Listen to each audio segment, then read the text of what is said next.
Hi friends, ಇವ್ರು ನೋಡಿ ಜಗದೀಶ್ ಅಂತೇಳಿ ನಮ್ಮ ಬಸ್ಸಲ್ಲಿ ಬಂದಿರೋ ಪ್ಯಾಸೆಂಜರ್. ಇವರು ನಮ್ಮ ಜೊತೆ ಹೆಂಗಿದ್ರು ಅಂದರೆ ಅನ್ಯೂನ್ಯವಾಗಿ, ನಮ್ಮ ಮನೇಲಿ ಕೂಡ ಹಂಗಿರಲ್ಲ, ಆ ಥರ ಅನ್ಯೂನ್ಯವಾಗಿ ಎಲ್ಲ ನಮ್ಮ ಜೊತೆಗೆ ಏನೇ ಒಂದು ನಮ್ಮದು ಆಗು ಹೋಗುಗಳಿಗೆ ಪ್ರತಿಯೊಂದಕ್ಕೂ ಕೈ ಜೋಡಿಸ್ಕೊಂಡು, ಏನೇ ಒಂದು ಊಟ ತಿಂಡಿಯಿಂದ ಆಗಲಿ, ನಾವು ಮಲ್ಕೊಂಡಿದ್ರು ಬಂದು ಕರ್ಕೊಂಡು ಊಟ ಮಾಡಿಸಿ, ಒಂದು ನೀರು ಬಾಟ್ಲು ನಮಗೇನು ಹೆಲ್ಪರ್ ಮಾಡ್ತಾ ಕೊಡ್ತಾರಲ್ಲ ಆ ಥರ ಎಲ್ಲ ಕೆಲಸ ಮಾಡಿಕೊಟ್ಟಾರೆ.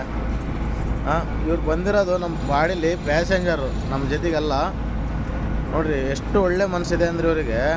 ಡ್ರೈವರ್ಗಳಿಗೆ ಹೆಲ್ಪ್ ಮಾಡ್ಬೇಕಂತೇಳಿ ಭಾರಿ ಒಳ್ಳೆ ಕೆಲಸಗಾರರು, ಭಾರಿ ಹೆಲ್ಪ್ ಮಾಡಿದ್ದಾರೆ ನಮಗಂತೂ.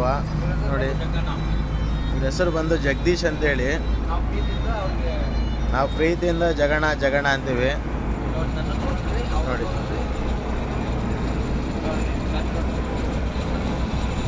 ಓಕೆ ಫ್ರೆಂಡ್ಸ್, ಬಾಯ್. ಅವರೇ ನಮ್ಮ ಪ್ರಯಾಣಿಕರು, ತುಂಬ ಒಳ್ಳೆ ಮನುಷ್ಯ.